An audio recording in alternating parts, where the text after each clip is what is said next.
So the next reaction here is the Diels-Alder reaction. Diels-Alder reaction. The other name people use for this is 1,4-cycloaddition.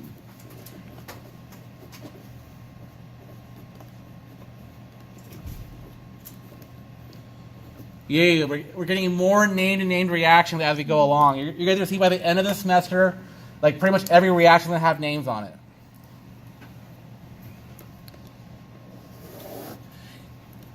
I think I mentioned to you maybe last semester, but the main reason why that is back when organic chemistry was new and becoming its own science, every time someone figured out a reaction, they slapped their name on it. So, and you're going to see a lot of these names happening here. All right, before we go into the actual reaction, we do have to talk about conformations of dienes. You guys remember what a conformation is? So what are conformational isomers? Review question. Cis-trans are geometric isomers. Is it that the connectivity is different? Those are stereoisomers.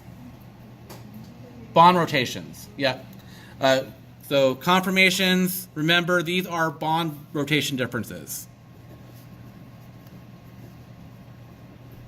That was back when we were doing the Newman projection stuff and the cyclohexane chair boat thing. That was all conformational isomers. So the two important conformations for dienes that impact this reaction are if the diene is like this versus if it's like this. We refer to the left one as S-trans. So S-trans. You can think of it as pseudo-trans. It's not quite a trans double bond, but they're going in opposite directions. And this one is S-cis. It turns out that the way the electrons move in this reaction, for a Diels-Alder reaction to occur, it must be an S-cis. So the diene must be S-cis for Diels-Alder. Does not work otherwise. All right, let's go ahead and take a look at a problem, and we'll see how this reaction works. Let's do the basic generic mechanism first, and then we'll go ahead and do some actual specifics. All right, so the way I like to draw these reactions is you're going to have your diene on one file, and then your dienophile on the other. So don't worry, I'll define these words here in a second. But I always start by drawing the diene pointing this direction, kind of like Pac-Man. It's going to eat the other compound. And it's going to react with another pi bond system. So just to label things here, this is our diene. And since this is reacting with the diene, we call it the dienophile.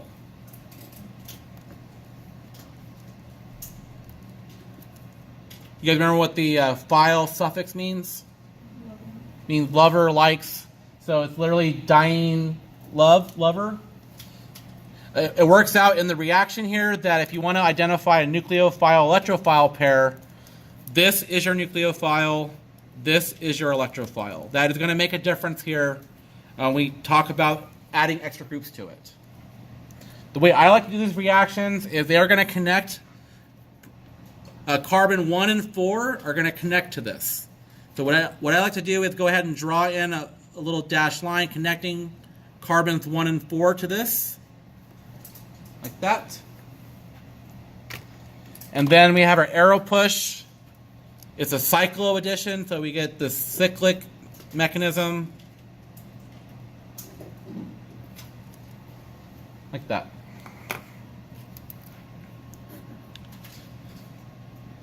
And I want to go ahead and highlight the new bonds. So we're going to get new bonds here and here and here. And then this bond was already there. And then here we get a cyclohexene. We did that last semester, didn't we, in lab? Cyclohexene? I believe that was lab 8 or 9, something like that. All right.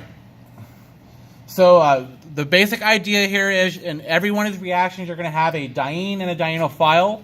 I recommend you put them in this format. Draw your cyclohexene, then attach whatever other groups are on there. And I'm going to go ahead and do a problem where we have this. So suppose we had, and typically these problems are not written nice and neat this way for you either. They're going to have it like this or something. Let's go ahead and put another bond here. And then let's suppose we were reacting this with, let's say, maleic anhydride. Oop, should be an oxygen. That, and then there's a double bond here. Just for your FYI, this is maleic anhydride. I believe we are working with this in lab in a few weeks.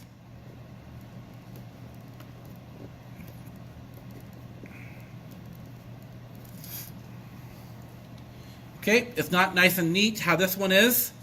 So which one is the diene, the left or right molecule? The left one is. So what I'm going to do is orient it so it is an S cis and pointing to the right, just like how this upper one is. So I'm going to rotate this bond right here, the one in the middle between them.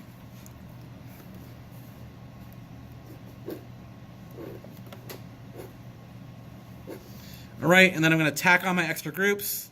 We have a bond methyl there, methyl here. And I would argue here that you could have other orientation where you put this upside down. That could be another possible product as well. All right, and then we have the maleic anhydride. It has an alkene in it right here. I'm going to have this pointing towards, like so.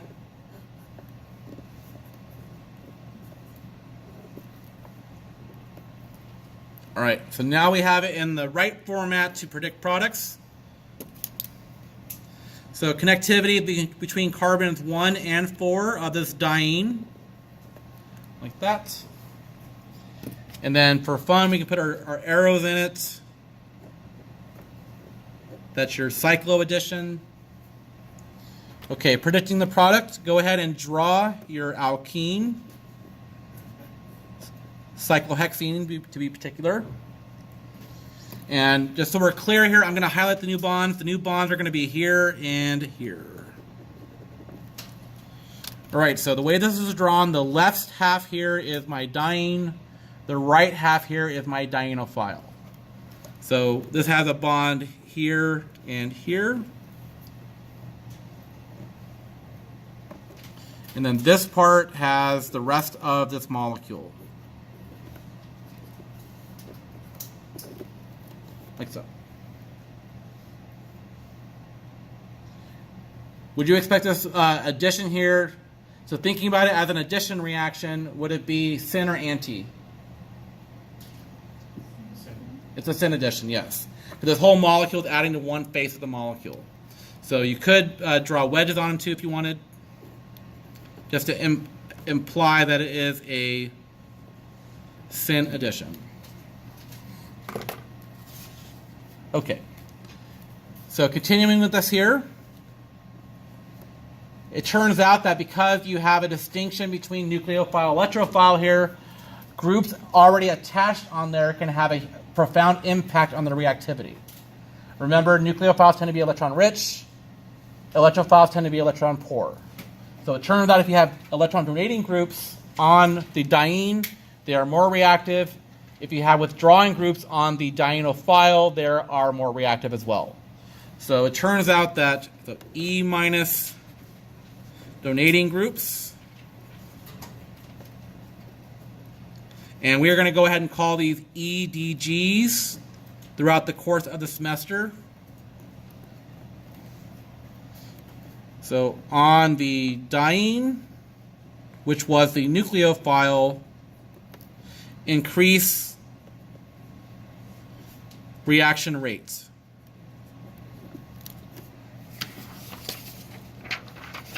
And the kind of groups that fall in the category of EDGs are alkyl groups. So let me write this different color here. Let's use blue, I guess. So these are alkyl groups. Alkanes. These are your amine groups, NR2. I'm going to emphasize that there's a lone pair on there. And then you also have your alcohols and ethers, our EDGs. All right. These are the main ones we're going to deal with. And then we have the reverse case. We have E- withdrawing groups, EWGs on the dienophile. Remember, that's your electrophile. These also increase the reaction rate.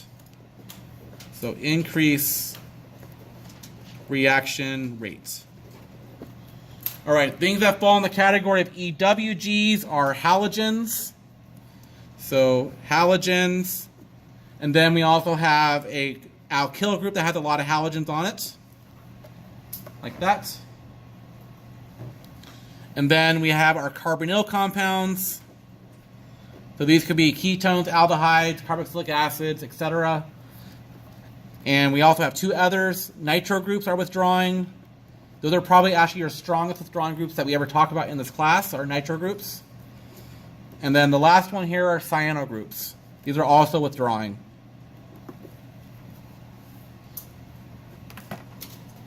Okay. So let me, give you a second to catch up in the writing there. I did want to show you the resonance, the impact of resonance has on these kind of groups on a diene or dienophile. You'll see that the ones that have EDGs on them end up being more electron rich than if they didn't have them. And then for the withdrawing groups on the dienophiles, they end up being even more electron poor. They're even better electrophiles then. All right. So let me go ahead and show some resonance here. So imagine here now we have a diene like this, and I'm going to put an example of an EDG. An OCH3 group, and we can go ahead and practice some resonance here with this. So this electron lone pair can be donated towards this way, like that, and then this would go here.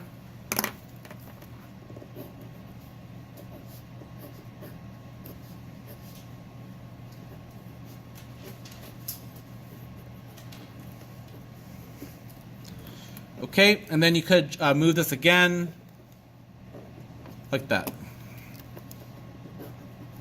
And then after I draw this structure, I want to go ahead and draw the resonance hybrid.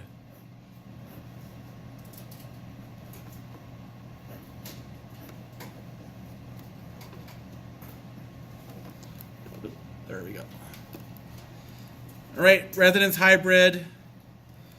So this is where you draw the compound with only moving the electrons around, and you put an emphasis on what moved. So at any given time, one of the lone pairs stayed there, and then there was a double bond at one point here. There was also one at one point here, and then here. I think it's across the whole thing, isn't it? Yep. Like that, and then delta signs. There was a delta positive here. Delta minus, delta minus. So look at the net result there. Your diene system is more electron rich now than if it didn't have that. So more electron rich. Let's try the reverse case now. So I want to put a withdrawing group on here now. So we can do something like, let's just do a nitro group. We're not going to see these all that often with resonance here. So I want to make sure we get our examples in. In general, for withdrawing groups, they tend to have a delta positive or a full positive on the atom directly attached to it. It's the reverse for donating groups. So what's going to happen here now, so notice how in this one for the EDG, let me just label this EDG. This is an EWG. This pushes electrons towards the pi system. This is going to pull it the other way. It's pulling it out. So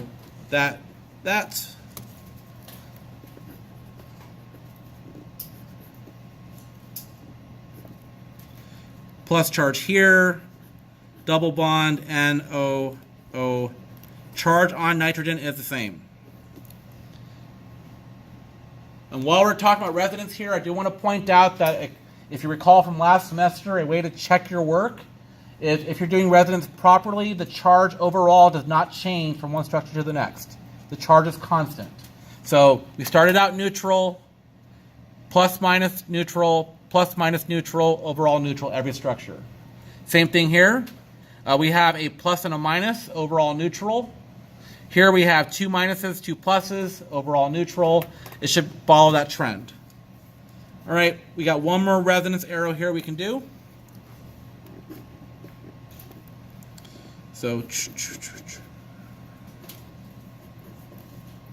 oops, that's a single bond. Single bond plus, and then what do we have near? Double, plus over there now. All right, and then we can show the resonance hybrid now. So that's nitrogen. Nitrogen has a full positive charge all throughout the resonance here. Oop, negatives over here in this one. I'm going to go ahead and say that these are delta minuses because we could have moved double bonds around a little bit. Just like the last one, we're going to have these double bonds at every single position. But now notice the signs that are on there are delta plus instead. And that's why they get the names of EDGs and EWGs. All right, so this is more electron poor. So if you think about it, if these things are nucleophiles, this is now more reactive. And then these are less reactive. You can make the reverse argument for all the dienophiles, but the dienophiles want electron poor groups to make them better electrophiles. So you make the opposite argument for those groups. So essentially what you're going to have to do on a lot of these is look what kind of groups are attached. And then from there you can pick out which one's the diene, which one's the dienophile. Because if you look at my practice test, I like to put dienes on both compounds. And you have to figure out which one's going to actually act as the diene in the reaction for Diels-Alder. Because I love you guys. So that's why I do stuff like that. All right. Yep. Question, do we have to put the dotted lines on the oxygen too, or? Oh, you're right. Yep. Yeah, because their double bonds move around as well. And you could also show a resonance from this position to put it over here. So I'm going to put a double bond there as well. All right. So remembering EDGs and EWGs is super important. This is why I'm introducing it now, because when we do the benzene chemistry next, these have a profound impact on where groups go on the ring. And if you don't know your EDGs and EWGs, it's going to be a nightmare. So I would recommend start memorizing these now. And I gave you guys the list on the last page of which groups fall into what category. All right, I want to go ahead and do, I think I'm going to go ahead and give you guys 2 more practice problems, and we'll call it a night.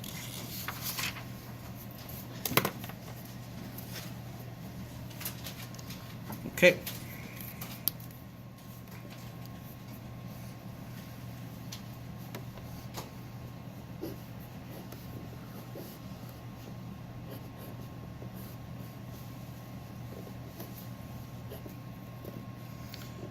All right, and plus.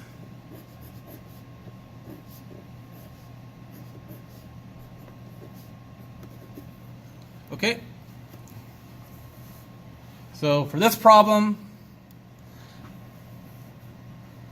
you need to identify which one's going to act as which, because I did put a diene in both.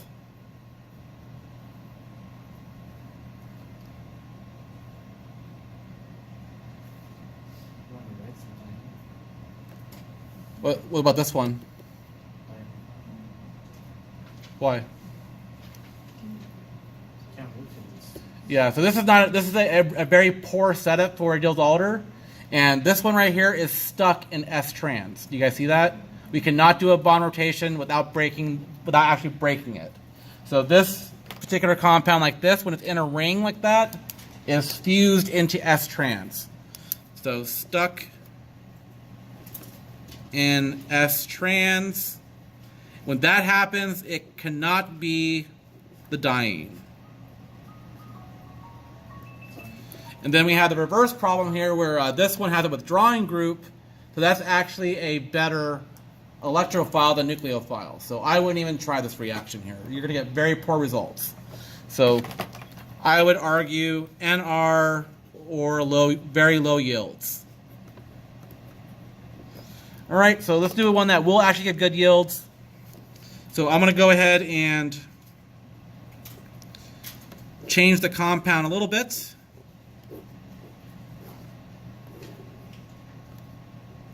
This is a very good diene now. This compound is locked into S-cis, makes it very reactive towards Diels-Alder. So this one is stuck in S-cis, makes it very reactive. All right, and then I'm going to go ahead and choose this compound from earlier to react with. So which double bond is going to react? We have 3 double bonds in there. From left to right, 1, 2, 3. Which one is it going to react as the dienophile? 2. The one that's right next to the withdrawing group is going to do that. Be careful here. You want to retain your stereochemistry. So this is going like that. O, H. And then this is going like that. And then we go ahead and connect them.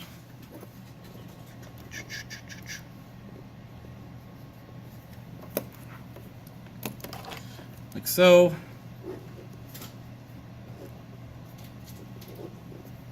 Okay, regardless of how complicated the compounds get, the arrow pushing is the same. And I highly recommend you start off the same way. So start off by drawing your cyclohexene. You're always going to have that as part of your product. And then you fill in the rest of the molecule. So if your diene is a ring like this is, you're going to have a bridge. You get a bicyclo out of this. And just so we're clear, I want to label this carbon with the red circle. That's this carbon over here. So the bridge carbon here is that right there.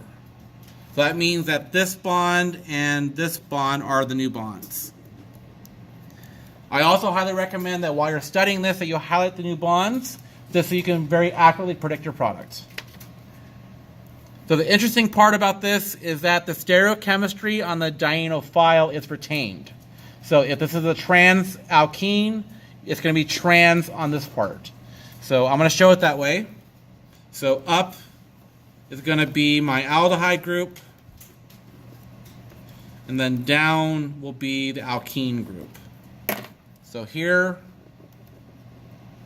stereochem on the dienophile is retained.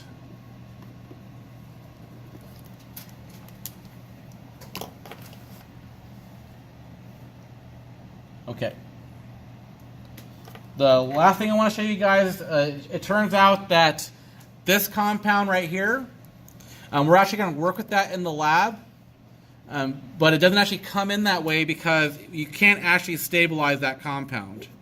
It turns out that when they're stuck in a ring like this, they are so reactive they can react with themselves in a Diels-Alder. So I'm going to show another equivalent of this compound. Like that, but this time I'm pointing these 2 double bonds in the Pac-Man style towards that compound. So the connectivity is going to go like that, like that.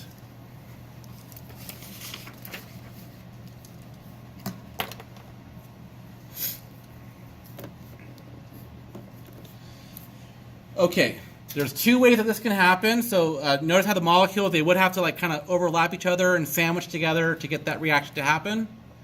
The thing is, like, does it happen where this goes on top, or does this one go on top? So I want to show both products here. So for both cases, we're going to get this.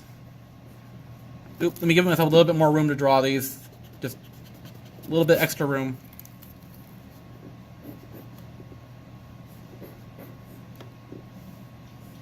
And then we have the bridge. And then we have the rest of the molecule. So one case, it's going to have them where these are wedges. So 1, 2, 3, 4, 5. And I believe my double bond is there. And then we have the other case where it is going away from us. 1, 2, 3, 4, 5. Double bond there. Okay. So the way these drawings are implied is that that bridge here is coming towards us. So which one do you think would be the major product of the two? Which one is more stable, do you think? Or which one has less steric hindrance in it? The top one does. So the top one has a group up and a group down, where this one has both groups up pointing toward each other. It turns out that this one is the major product here. Okay, so in the case where the new piece here is pointing towards the bridge, this is referred to as the exo product. So exo, and this is where it's towards the bridge. I'm going to draw these in a different fashion as well, just so you're clear about what's happening. And this is the endo product, and this is where the new group is away from bridge. It works out in the Diels-Alder reaction that the endo product is favored. So this is the major product. This is the minor product. You only have to worry about exo versus endo if your diene is a cyclic compound. All right, so let me draw this a different fashion, just so you're clear. So if you draw this compound in 3 dimensions, it looks like this. So one case is where the new groups are pointing upwards like that. And then the other case is where they're pointing away from the bridge. So down this way. This making sense? Towards the bridge, away from the bridge. So this one here is the exo product. This one is the endo product. Endo is always major in these reactions. Okay.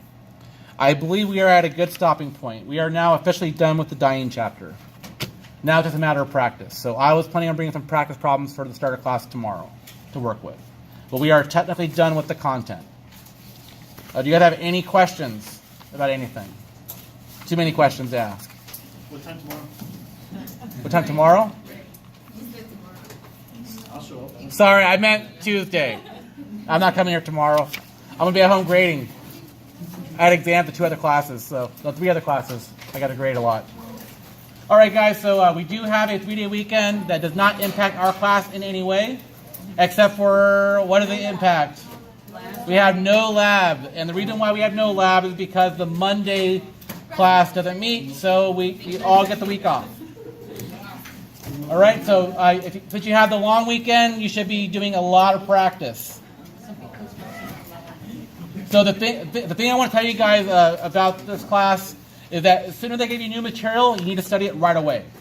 And for those of you going into medical school or dental school, this is the habit we're trying to get to you guys. Because in medical school, dental school, pharmacy school, you start studying new content the second you get it. So like if you got the stuff today, that night your group's meeting up, you guys are going over problems that night. But I'm not saying study tonight, because you guys probably aren't going to, but start working right away on this stuff. It's challenging. Or your lab report, whatever. All right, guys, have a good weekend. I'll see you guys on Tuesday.